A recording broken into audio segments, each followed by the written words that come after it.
Shalom, selamat pagi jemaat dikasih Tuhan. Kembali kita berjumpa dalam renungan pagi. Mari pagi hari ini kembali saya mengajak kita semua untuk merenungkan firman Tuhan. Supaya melalui firman Tuhan, hidup kita akan terus dibangun. Dan kita juga akan terus bertumbuh, diteguhkan dan dikuatkan dalam iman dan pengharapan. Sebab firman Tuhan adalah kebenaran yang memerdekakan hidup kita. Firman Tuhan menjadi pedoman dan penolong bagi kita. Firman Tuhan sumber kekuatan kita. Bahkan firman Tuhan juga yang akan terus menuntun dan menerangi langkah hidup kita. Ya, mari jemaat dikasih Tuhan, sebelum kita merenungkan firman Tuhan pagi ini, kita akan berdoa terlebih dahulu. Bapa di surga, kembali Tuhan, pagi ini kami datang ke hadirat-Mu. Kami sungguh-sungguh mengucap syukur atas segala kebaikan-Mu dalam hidup kami. Atas begitu besar kasih setia-Mu ya Tuhan. Rahmat dan anugerah Tuhan. Berkat dan kemurahan-Mu. Perlindungan-Mu. Penyertaan-Mu.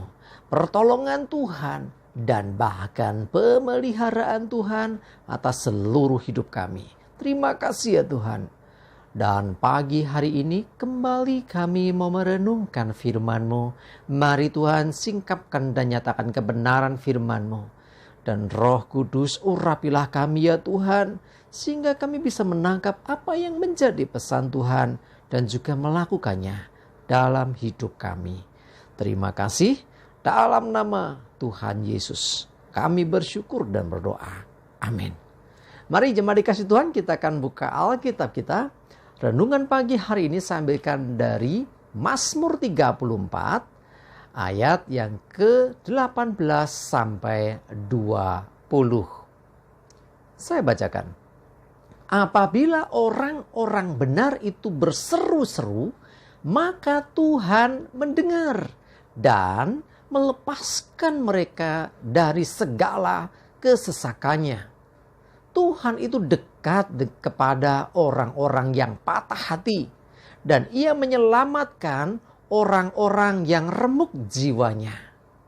Kemalangan orang benar banyak, tetapi Tuhan melepaskan dia dari semuanya itu. Jemaat dikasih Tuhan, dengar baik-baik. Orang benar, orang yang selalu hidup dalam kebenaran, orang yang selalu mengikuti kebenaran. Ketika orang itu berseru kepada Tuhan, maka Tuhan mendengarkan seruannya. Dan lebih daripada itu, Tuhan melepaskan mereka dari segala kesesakan. Nah, jadi ketika menghadapi kesesakan, ketika menghadapi beban yang berat, pergumulan yang berat, berserulah kepada Tuhan. Dan Tuhan mendengarkan setiap seruan kita. Dengan catatan bahwa kita adalah orang-orang benar. Artinya orang-orang yang hidup dalam kebenaran. Yang hidup menuruti kebenaran firman Tuhan. Nah, bukan hanya mendengarkan seruan kita. Tuhan akan membebaskan kita. Melepaskan kita dari kesesakan yang terjadi. Ya, jadi dikatakan Tuhan dekat kepada orang-orang yang patah hati. Dengar baik-baik, hari ini kalau ada di antara Bapak Ibu Saudara sedang mengalami hal itu. Engkau mungkin sedang remuk hatimu. Mungkin engkau sedang patah hati, engkau sedang kecewa. Mungkin engkau dikecewakan orang yang kau kasihi. Mungkin hidupmu merasa bahwa hidupmu gak berharga lagi. Hidupmu gak berpengharapan lagi. Dengar baik-baik, bahwa Tuhan sesungguhnya dekat padamu. Orang-orang yang patah hati. Tuhan mau mendengarkan engkau. Tuhan mau menguatkan engkau. Tuhan mau menolong engkau. Ya, jadi sekali lagi ketika engkau mengalami situasi itu, dikecewakan orang, dilukai orang, ya hatimu mungkin terjadi kekecewaan yang luar biasa. Dengar, Tuhan dekat kepada orang yang patah hati.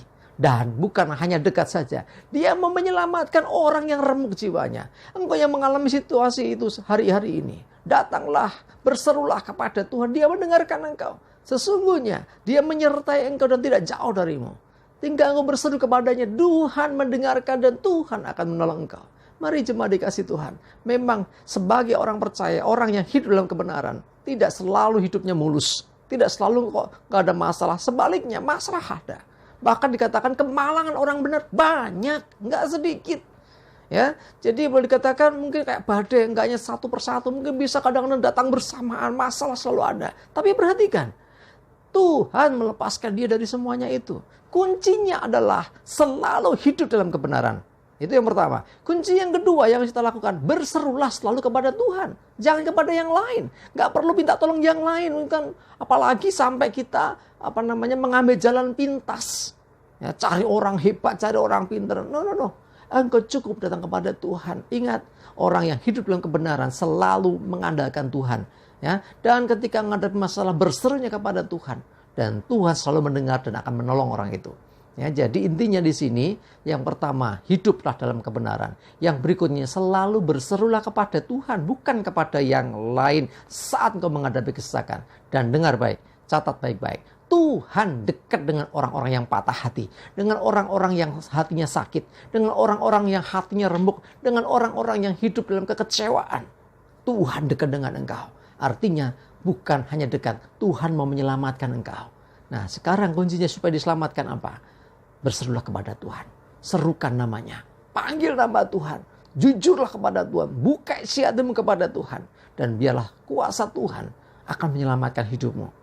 Ya, sekali lagi ya. Kemalangan, kesusahan, beban, pergumulan. Orang percaya, orang benar itu banyak.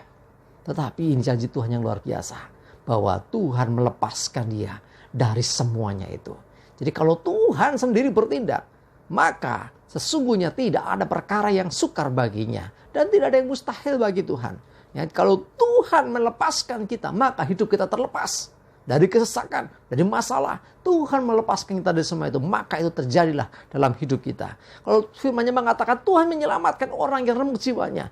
Sungguh ketika kita percaya bahwa Tuhanlah yang akan menyelamatkan hidup kita. Bahkan Tuhan juga yang akan melepaskan kita dari segala masalah yang terjadi. Kuncinya apa? Sekali lagi, selalu andalkan Tuhan. Hidup dalam kebenaran, mengandalkan Tuhan, percaya kepada Tuhan, berserulah kepada Tuhan. Dan selalu dengarkan Tuhan. Maka sesungguhnya engkau akan melihat kuasa Tuhan. Engkau akan melihat kemuliaan Tuhan dinyatakan. Sehingga terjadi mujizat dalam hidupmu. Terjadi pertolongan Tuhan atas hidupmu. Amin, kita berdoa. Tuhan, terima kasih, kami bersyukur untuk firman-Mu pagi ini Tuhan. Mungkin ada di antara kami Tuhan yang sedang di dalam kekecewaan, luka hati. Mungkin kami dikecewakan orang, kami disakiti orang. Hari ini Tuhan, firman mengingatkan kami, Engkau tidak jauh dari kami, Engkau dekat dengan kami. Dan ketika kami berseru kepada-Mu, Engkau mendengar, bahkan Engkau menolong kami. Engkau menyelamatkan hidup kami. Kami mau percaya, mau berdoa saat ini Tuhan, Engkau melawat umat-Mu, Engkau melawat setiap kami yang sedang dalam kesedihan, dalam luka hati, yang sedang hatinya hancur. Dalam nama Yesus ada pemulihan, ada kesembuhan, ada keselamatan. Terima kasih Tuhan, kami serahkan seluruh hidup kami. Mohon pimpinan penyertaan-Mu. Dan dijauhkan dari kami segala celaka mara bahaya. Biarlah damai sejahtera dan berkat Tuhan menyertai kami semua. Dalam nama Tuhan Yesus kami bersyukur dan berdoa.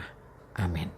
Mari jemaat dikasih Tuhan, tetaplah semangat terus ya. Maju terus dalam iman dan pengharapan. Tuhan Yesus memberkati kita semua. Amin.